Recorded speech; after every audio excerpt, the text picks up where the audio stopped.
तुम बार बार अलग अलग सोर्सेज से थियरी को रीड मत करना। लेक्चर को देखने के बाद फिर से बुक को पढ़ने की जरूरत नहीं है। तो अब तुम्हारे नोट्स बहुत ही रिफाइंड बन चुके हैं। कीप ट्राइंग न्यू टाइप से क्वेश्चन। इनको यूज करके तुम पूरा चैप्टर का जो बेसिक आइडिया है तुम 10 to 15 मिनट्स के अंदर ही रिवाइज कर लोगे। वंस एंड फॉर ऑल बता रहा हूं, जेई एडवांस लेवल तक अगर तुम्हें एक चैप्टर को ले जाना है तो उसका बहुत ही simple and straightforward process है। बहुत मुश्किल है, बहुत सारे घंटे लगेंगे, बहुत मेहनत और दिमाग लगेगा, बट सिंपल प्रोसीजर जरूर है। सबसे पहले आता है तुम्हारा थियरी।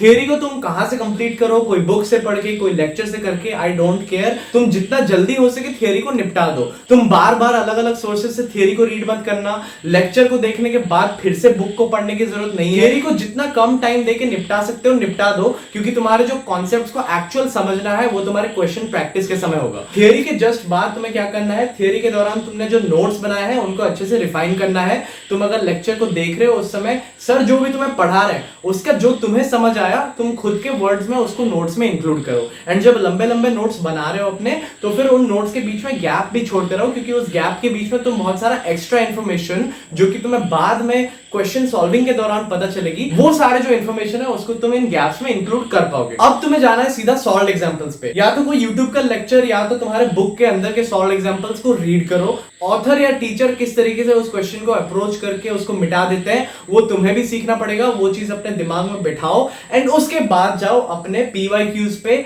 या रेफरेंस बुक के क्वेश्चंस पे एंड इनमें से जेईई मेंस लेवल की चीजों को करना शुरू करो। जब तुम एक चैप्टर के ऑन एवरेज 30 से 50 क्वेश्चन लगा चुके हो जेईई मेंस लेवल के, एंड मेक श्योर कि तुम रिपीटेटिव क्वेश्चंस नहीं लगा रहे हो, तुम 30 से 40 ऐसे टाइप के क्वेश्चन लगा रहे हो जो कि कुछ ना कुछ वे में यूनिक है, वो थोड़े अलग है, कॉन्सेप्ट्स थोड़े अलग अलग वे में अप्लाई हो रहे हैं। वैसे टाइप के 30 से 40 क्वेश्चन तुमने लगा दिए। उसके बाद सीधा मूव ऑन करो तुम जेईई एडवांस के 30 से 40 क्वेश्चन लगाने पे। ये भी वंस अगेन तुम्हारे अलग अलग टाइप के क्वेश्चंस अगर हो तभी बेस्ट है। सेम कॉन्सेप्ट के तुमने 20 क्वेश्चन लगा लिए, that is not a big deal. Keep trying new type से क्वेश्चन जो कि वही सेम कॉन्सेप्ट्स को अलग अलग वेज में अप्लाई करते हैं। अब ये सारा स्टेप्स तुम एक ही बार में बैठ के कंप्लीट कर दो तभी तुम्हारा चैप्टर डन होगा, ऐसी बात नहीं है। तुम अगर इसके पहले 3 स्टेप मंडे को करते हो, उसके बाद एक स्टेप तुम वेडनेसडे को करते हो एंड फिर लास्ट के कुछ स्टेप्स तुम संडे को करते हो, तब भी मेरे को कोई दिक्कत नहीं है। तुम स्टेप बाय स्टेप चैप्टर को कंप्लीट कर सकते हो। ये जो क्वेश्चन सॉल्विंग वाला फेज है, इसके बाद तुम्हारे दिमाग के अंदर वो कॉन्सेप्ट्स बिल्डअप हो चुके हैं एंड उसके जो आइडियाज है तुम्हारे अंदर है।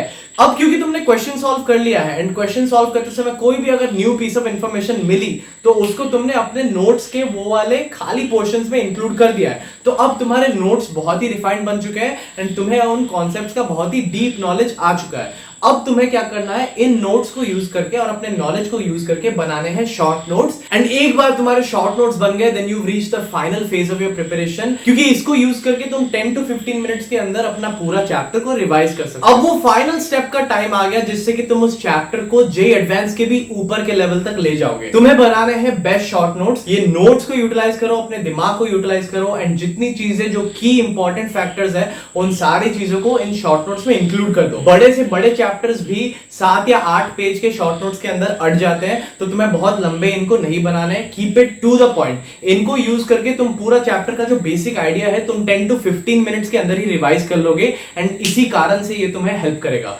अब जब भी तुम्हारा कोई टेस्ट आता है जिसमें इस चैप्टर के क्वेश्चंस आएंगे, तब तुम्हें उस चैप्टर के थ्योरी को पढ़ने की जरूरत नहीं है, तुम्हें कोई वीडियो देखने की जरूरत नहीं है, तुम्हें उन शॉर्ट नोट्स को निकालना है, 15 मिनट के लिए बस रिवाइज करना है। उसके बाद सीधा जाना है कोई बहुत ही अच्छी किताब पे जहां पे डरावने से डरावने जेईई एडवांस लेवल के क्वेश्चंस दिए गए हैं एंड उनको टैकल करने की सीधी कोशिश करनी है। अब तुम्हारा थियरी पे, तब तुम्हारा रिवीजन पे टाइम वेस्ट नहीं होने वाला। अब तुम्हारा जितना टाइम यूटिलाइजेशन होगा it will all be used for solving very good questions of a great quality and इसी कारण से तुम्हारा दिमाग का विकास उस लेवल पे हो जाएगा कि तुम जेईई एडवांस के टफेस्ट क्वेश्चंस को भी टैकल कर पाओगे। तो आज का वीडियो यहीं पे खत्म होता है। I wish you all the best, keep striving.